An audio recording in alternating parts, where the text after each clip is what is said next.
Bismillahirrahmanirrahim. Assalamualaikum warahmatullahi wabarakatuh. Alhamdulillah wassalatu wassalamu ala Rasulillah wa ala alihi wa ashabihi wa mawala. La haula wa la quwata illa billah. Amma ba'd. Fa inna asdaqal hadithi kitabullah wa akhiral hadi hadi Muhammadin sallallahu alaihi wasallam. Allahumma akhrijna min dhulumatil wahm waftah lana abwabal ilm wa akrimna bi nuril fahm wa sahhil akhlaqana bil hilm. Allahumma la sahla illa ma ja'altahu sahla wa anta taj'alul hazna idza syi'ta sahla birahmatika ya arhamar rahimin. Bapak-bapak yang dirahmati Allah, alhamdulillah segala puja-puji serta syukur selalu dan senantiasa kita panjatkan kehadirat Allah Subhanahu wa taala. Kita sudah berada di penghujung Sya'ban. Sebentar lagi kita akan masuk ke bulan suci Ramadan. Mudah-mudahan Allah sampaikan usia kita, karena ada sebagian orang yang tinggal dikit lagi banget ketemu Ramadan, keburu meninggal. Kemudian kita enggak ya. Atau ada yang duluan boleh juga. Maka itu doanya Allahumma sallimna Ramadan atau Allahumma barik lana fi Sya'ban wa ballighna Ramadan. Sampaikan karena ya ada yang enggak nyampe, maka kita mudah-mudahan disampaikan semua insyaallah.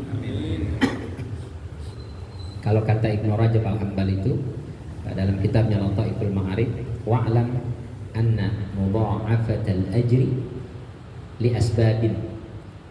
Ketahuilah bahwa amal itu bisa dilipat gandakan pahalanya karena beberapa sebab. Minha diantaranya syarafu al-makan, keutamaan tempat. Jadi ada tempat kita beribadah di situ meskipun sama dengan yang kita lakukan di Masjid Al-Barakah ini, tapi pahalanya beda. Kenapa? Ada syarafu al-makan, keutamaan tempat. Kita sholat di sini di masjid dengan sholat di rumah, meskipun sama-sama 4 rakaat zuhur, sama apa beda pahalanya? Beda, lebih mulia masjid ini. Masjid ini dengan Masjid Nabawi lebih mulia Masjid Nabawi, meskipun sama-sama masjid, sama-sama zuhur 4 rakaat, tapi di sana pahalanya 1000 kali lipat. Jadi kalau kita sholat di sini pengen nyamain orang yang sholat sehari saja di Masjid Nabawi butuh waktu 27 tahun 3 tahunan lah ya, 2,7 tahun baru nyamain sholat yang sehari di sono. Di Mekah 100.000 kali, berarti 270 tahun baru sama sholat sehari di Mekah dengan kita sholat di Al-Barakah butuh waktu 270 tahun. Kok bisa begitu? Itulah syaraful makan, keutamaan tempat. Yang kedua namanya syarafuz zaman. Saya pengen sholat di tanah suci Ustaz, tapi boro-boro ke tanah suci, ke tanah abang aja bingung. Gimana nih pengen dapat mudha'afatal ajri, dilipat gandakan pahala? Maka cari yang kedua, kata Allah, kata Ibnu Rajab, ada namanya syarafu az-zaman, kemuliaan waktu. Jadi kalau ibadah ini dilakukan di waktu itu, dilipat gandakan pahalanya. Apa diantaranya? Ramadan. Kapan lagi diantaranya? Arafah. Itu kalau kita beribadah di bulan Ramadan dan ibadah di luar Ramadan lebih gede di Ramadan. Termasuk ngaji di luar Ramadan dengan di Ramadan gedean Ramadan. Cuman kita lebih milih tawakuf aja dulu gitu. Kita mencari pahala lewat yang lain. Jangan ngaji. Ngaji udah setahun pun, udah 11 bulan udah. Stop dulu. Saya ada beberapa majelis taklim itu nggak mau di stop, nggak mau. Di antaranya di Al-Munawwarah, terus di Tebet. Mereka nggak mau, ibu-ibu padahal. Kita gimana Bu? Lanjut tapi jangan. Lanjut Ustaz. Dia pala di situ malah berhenti kata dia. Ada yang begitu, tapi yang lain enggak, kita mau ngejar yang lain gitu maksudnya. Nah itu namanya syarafuz zaman. Kalau berkumpul dua ini gede banget tuh. Syaraful zaman dan syaraful makan. Maka itu kata Rasulullah, kalau siapa orang puasa Ramadan di Masjidil Haram itu 100.000 kali lipat dia daripada dia Ramadan di kita di mana ini? Cirende. 100.000 kali lipat. Bahkan pahalanya kata Rasulullah setara dengan haji bersamaku. Jadi kalau umroh di bulan Ramadan itu setara haji bersamaku kata Rasulullah. Kenapa? Berkumpul dua tadi tuh, syarafuz zaman dan syaraful makan. Nah haji itu kapan inti haji? Arafah tanggal 9 itu.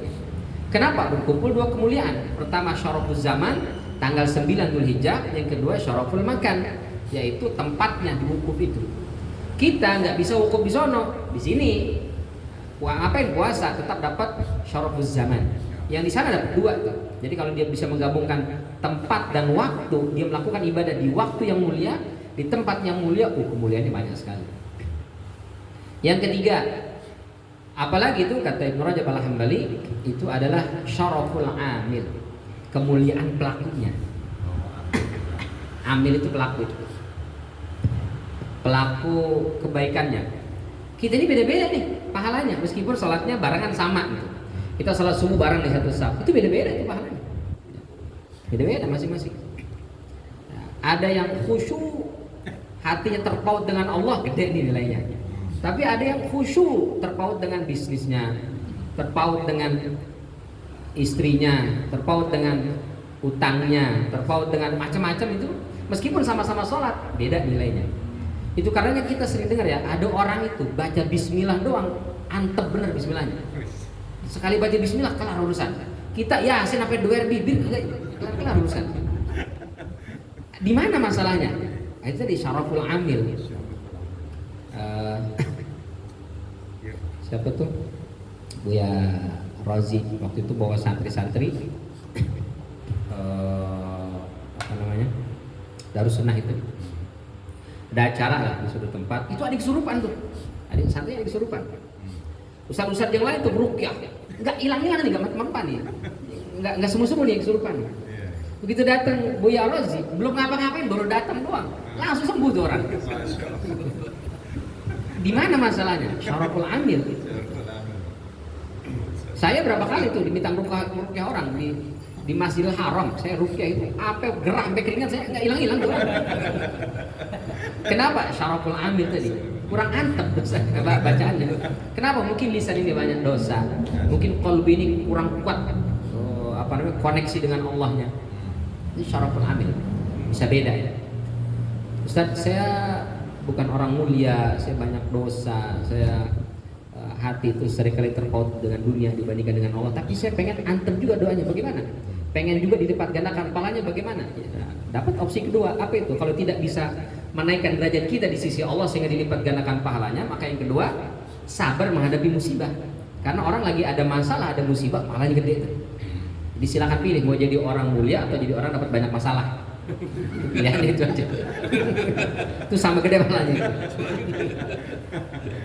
Orang ibadah lagi banyak masalah, gede Pak, insya Allah pahalanya. Tapi kita kalau bisa sih jangan begitulah ya. Kita pengennya menjadi orang-orang yang mulia, yang hatinya selalu terpaut dengan Allah, bersih lisan ini dari dosa. Itu karenanya Fakhruddin Ar-Razi mengatakan, kenapa disyariatkan baca ta'awuz sebelum baca Quran? Kan ta'awuz itu artinya aku mohon perlindungan kepada Allah dari setan.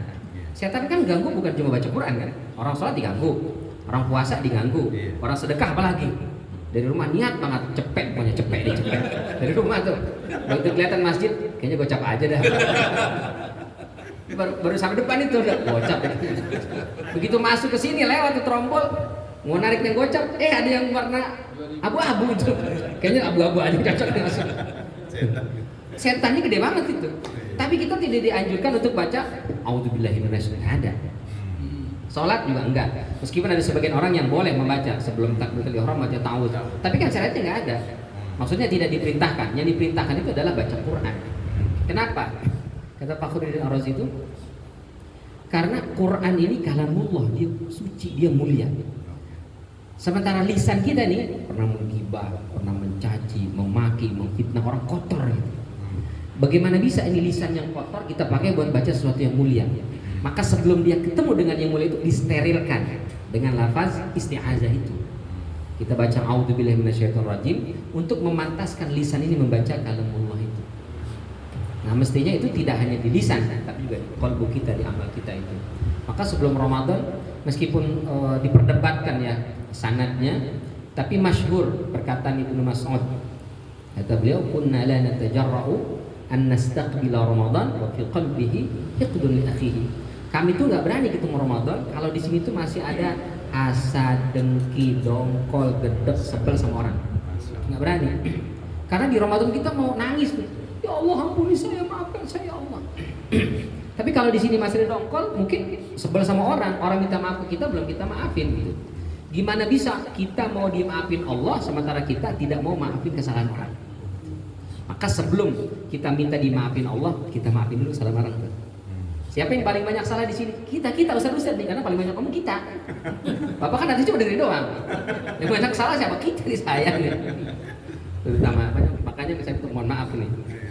Ya, sebelum ketemu Ramadan, mudah-mudahan dimaafkan salah kata, salah ucap, salah sikap, supaya kita ketemu Ramadan itu kita bisa plong mohon kepada Allah. Maka jangan sampai Ramadan kita berlalu tanpa nilai ya. Kita sebelum ketemu Ramadan aja udah seneng mestinya gitu. Karena itu diantara bentuk takwa kita kepada Allah. Dzalika wa man yu'azzim sya'airallahi fa innaha min taqwal qulub, dalam surat Al-Hajj 32 itu. Barang siapa yang mengagungkan syiar agama Allah itu, maka itu menunjukkan qalbunya bertakwa. Apa itu syiar? Jadi syiar itu dia serumpun atau seakar makna dengan sya'run, rambut atau kepala. Ra'sun itu kepala sebenarnya, tapi sering disebut sya'run itu juga kepala. Kenapa? Karena orang itu yang paling gampang kelihatan kepala atau rambutnya. Sya'run, kehormatan kemuliaan jadi kepala, dikeplak kepala marah gitu kan. Ini kehormatan. Jadi di sini sya'run itu kenapa disebut dengan sya'run? Karena dia yang pertama kali terlihat. Nah, ajaran agama ini hukum asalnya dirahasiakan. Jadi amal itu hukum asalnya dirahasiakan kecuali yang fardu, yang wajib. Salat itu yang afdal itu dirahasiakan di rumah. Maka kata Rasul, sebaik-baik sholat seorang laki-laki adalah di rumahnya, illal maktubah, kecuali sholat fardu di masjid. Kenapa? Karena sholat fardu syiar. Apa itu syiar? Diekspos. Jadi kalau ada orang, ente kenapa kok jarang kelihatan sholat di masjid? Sholat ngapain di masjid? Kenapa begitu? Takut ria. Kalau berangkat sini orang pada ngeliat. Di rumah aja biar gak sombong. Salah itu. Justru kalau sholat fardu di masjid, sholat taraweh di masjid, karena syiar. Itu bagian syiar. Nah, kalau qobliyah ba'diyah, oke, duha, tahajud silahkan, itu yang paling afdal di rumah. Tapi kalau sholat fardu di masjid itu syiar. Apalagi syiar itu, misalnya zakat, nggak bisa datang ke masjid, ke amil misalnya, ke pengurus itu ngasih, ini Pak rezeki dari saya. Ini apa Pak? Infak, sedekah, zakat. Udah, nggak usah diperhitung, nanti riak aja. Nggak bisa begitu. Ini apa ini, zakat atau sedekah? Kalau zakat harus jelas. Kalau sedekah oke, nggak ada masalah. Sedekah bahkan kalau bisa kata Rasulullah, fa'akhfaha, diumpetin. Kan ada 7 orang yang besok dapat naungan di padang mahsyar. Di antaranya adalah ahli sedekah, orang yang gemar bersedekah tapi dia sembunyiin, hatta la ta'lama shimaluhu ma anfaqat yaminuhu. Sampai kata Rasulullah, tangan kiri itu nggak tahu berapa duit yang dikeluarkan oleh tangan kanan kita. Dirahasiakan. Tapi kalau zakat wajib diekspos. Nikah itu syiar. Nah, itu rahasiakan apa diekspos? Diekspos. Kalau sembunyi-sembunyi namanya kumpul kebo. Dia harus diekspos. Aulin walau bisyatin. Ekspos, kasih tahu ke orang meskipun dengan seekor kambing. Jadi ternyata minimal nikah itu mengeksposnya dengan kambing. Itu minimal sebenarnya. Cuman kita jauh di bawah minimal gitu. Ayam juga telurnya gitu, bukan ayam telurnya. Itu udah alhamdulillah banget sudah. Tapi ya intinya adalah, nah termasuk Ramadan. Ramadan itu kenapa gegap gempita di mana-mana, orangnya ramai, ada sahur on the road misalnya, buka bersama, puasa, iktikaf. Kok kayak ramai bener gitu ibadah. Itu kan bagian dari syiar. Siapa yang mengagungkan syiar agama Allah itu tanda ketakwaan hati dia. Dan Ramadan adalah karunia Allah yang diberikan kepada kita. Di dalam surat Yunus ayat 37, 38. 57 ke 58 itu yang qul bi fadlillahi wa bi rahmatihi fa bidzalika falyafrahu huwa khairun mimma yajma'un. Katakanlah dengan karunia Allah dan rahmatnya hendaklah kalian bergembira. Ramadan adalah rahmat Allah, karunia Allah, karena pahala dilipat gandakan, ada kemuliaan-kemuliaan. Terus kita disuruh bergembira. gembira menyambut Ramadan khairun mimma yajma'un. Lebih baik daripada semua dunia aset-aset yang kita kejar itu. Kita kerja nyari uang, ngumpulin aset, ngumpulin ini segala macam. Itu nggak ada apa-apa jadi dibandingkan gembiranya kita menyambut kedatangan bulan suci Ramadan. Maka mesti gembira kita. Jangan sampai malah berat. Hah? Puasa lagi? Ini kan kemarin ya. Ramadan aja lagi cepet banget rasanya. Bulan apapun udah rasa berat aja tuh. Tarhib dari kata rohaba, hanya kecil tuh. Kalau tarhib hanya gede, itu beda. Kalau rohaba artinya nakut-nakutin. Tarhib Ramadan itu nakut-nakutin Ramadan, bikin serap Ramadan pakai H besar. Tapi kalau tarhib dari kata rohaba itu melapangkan. Dada kita ini lapang sehingga yang datang itu kita bisa sambut dengan hati gembira gitu. Maka orang datang kan marhaban bihudurikum, sama Ramadan ini kan marhaban, bukan marhaban tiba ya, marhaban tiba marhaban. Ramadan yang nggak ada itu. Tidak ada yang nyanyi begitu, dia salah lirik. Tiba-tiba marhaban, Ramadannya nggak disebut. Udah habis belum ini sih? Udah datang belum bang ini? Sudah datang.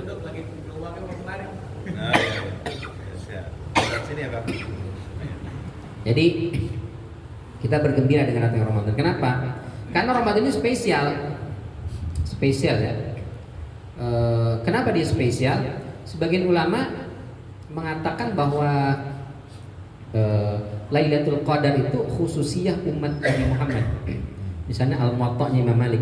Dalam Muwatta' Imam Malik itu meriwayatkan kepada kita, Uriya amara an-nasi qablahu. Nabi pernah diperlihatkan umur umat-umat terdahulu.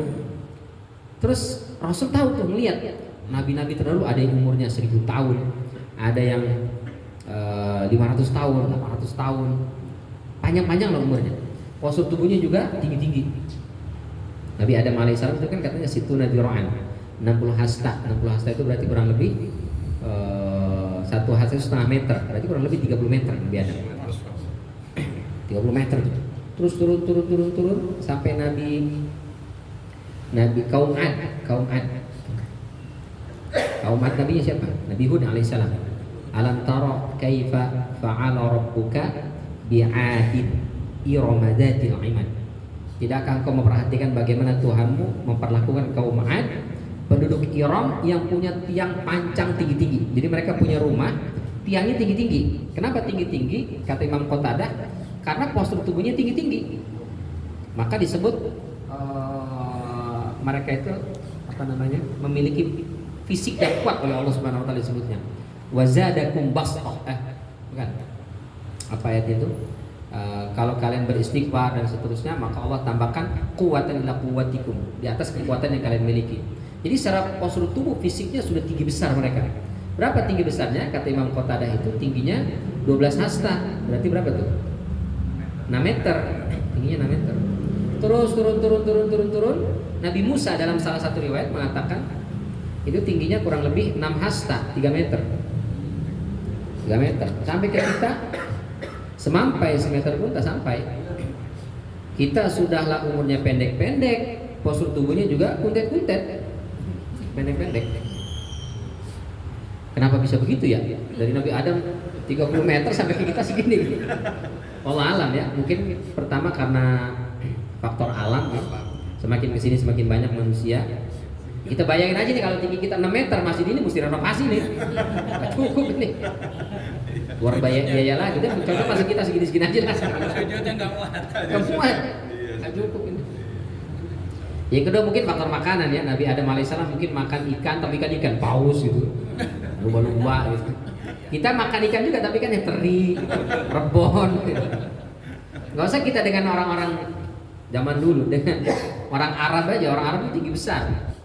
Tinggi besar. Jadi kalau saya bawa jamaah ibu-ibu umroh itu minta ditemenin beli belanja gamis gitu. Ustaz tolong dong tanyain yang ukuran paling kecil. Dikasih ukuran paling kecil, begitu dicobain tenggelam. Yang lebih kecil lagi Ustaz, tenggelam. Kata yang jualnya itu, ibu ini udah paling semol. Kok Indonesia kecil-kecil gini, kenapa nggak makan gitu? Saya bilang makan, cuma makannya beda sama kalian. Orang Arab itu sekali makan, ayam tuh 1 ekor sendirian. Masya Allah. Kita 1 ekor potong 12. Ya, 15. Kalau bisa 18. Biar gurih. Kecil. Biar gurih. Allah. Ya pantas lah kita kecil-kecil ya. Orang Arab makanya roti itu kan, mohon maaf, gandum banyak tuh dipadetin jadi roti ya.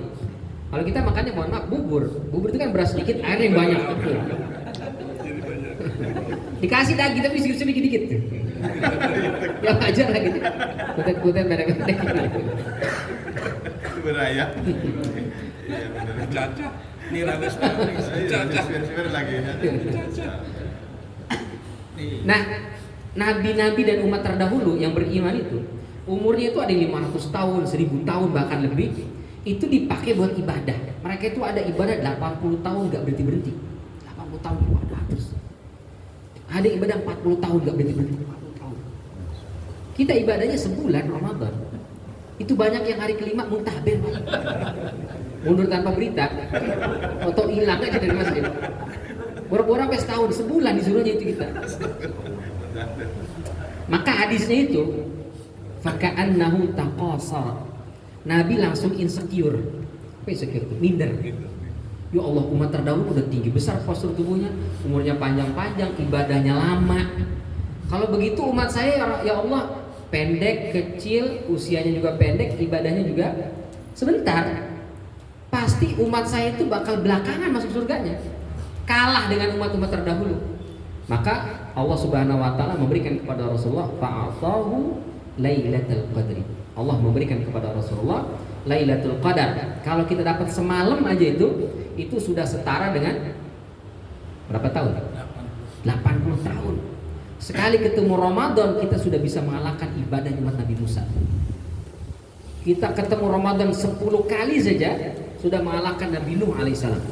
Oh, luar biasa. Apalagi yang sudah, mohon maaf, udah 60, 70 tahun, udah berapa kali ketemu Ramadan itu. Maka itu kata Rasulullah, tidak boleh masuk surga para nabi hatta adkhulaha ana, sampai saya dulu masuk dalam surga.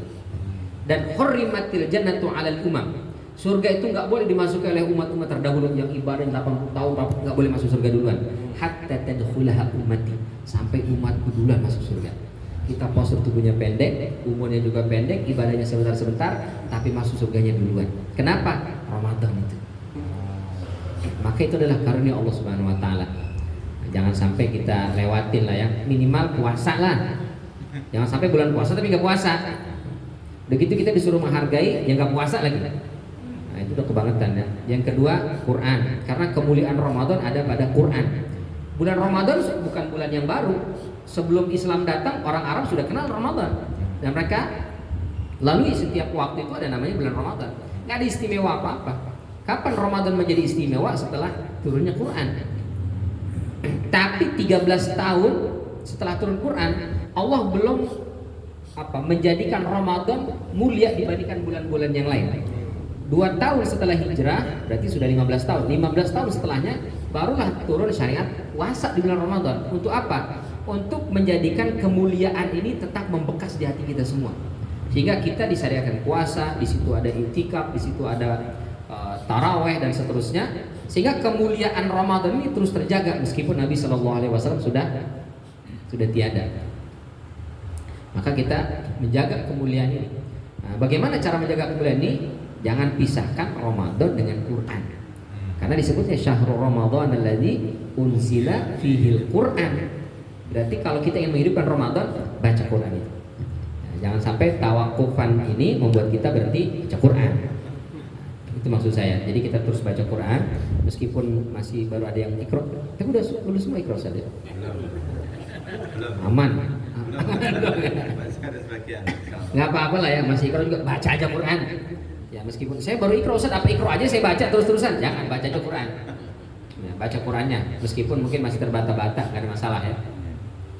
Kita sering sampaikan baca Quran itu kata Rasulullah setiap hurufnya kan ada pahala dan pahalanya adalah 10. Ketika kita baca alif lam mim dapatnya 30 buat yang lancar. Kalau yang alif lam mim, nah itu dapat pahalanya 2 kali lipat, 60 tuh berarti. Jadi yang masih Iqra 2, Iqra 3 pahalanya 60 tuh baca alif lam mim. Yang sudah lancar bacanya cuma 30. Ya, jadi mendingan yang lancar apa yang nggak lancar? Lancar dong. Mendingan nggak lancar, banyak kan pahalanya. Cari yang lancar pulang-pulang lagi. Yang lancar emang kredit poinnya dikit, tapi besok di surganya dia VVIP kelas.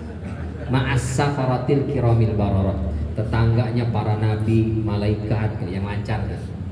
Kalau yang nggak lancar siapa tetangganya? Yang nggak lancar juga jadi tetangganya. Ketemu lagi ya Pak? Iya ketemu lagi ya. Kok bisa ya? Iqra 6 ya? Tapi kan nggak apa-apa ketemunya di surga lagi Pak, nggak apa-apa. Kata Ibnu Salah itu, malaikat itu tidak dikaruniai Allah kemampuan bisa baca Quran. Di malaikat itu nggak bisa baca Quran, tapi dia sangat pengen baca Quran. Maka gimana caranya? Begitu Lailatul Qadar berebut mereka turun ke bumi karena mereka nggak bisa baca. Yang kedua, kalau ada orang baca Quran itu malaikat datang hubungin kita, dengerin bacaan Quran kita. Jadi kalau bapak lagi baca Quran, ada agak sedikit ada siapa? Itu malaikat Pak. Malaikat dengerin bacaan Quran kita. Alhamdulillahnya dia nggak bisa baca Quran. Jadi kalau kita salah nggak dibenerin sama dia. Kalau dibenerin kabur kita kan ya. Itu kata Ibnu Salah. Terakhir, karena udah datang makanan. Terakhir kata Ibrahim Al-Maqdisi ngasih wasiat petuah kepada muridnya. Beliau salah satu ulama besar di Al-Aqsa. Kata beliau, perbanyaklah baca Quran karena doa minta hajat kita itu berbanding lurus dengan bacaan Quran kita.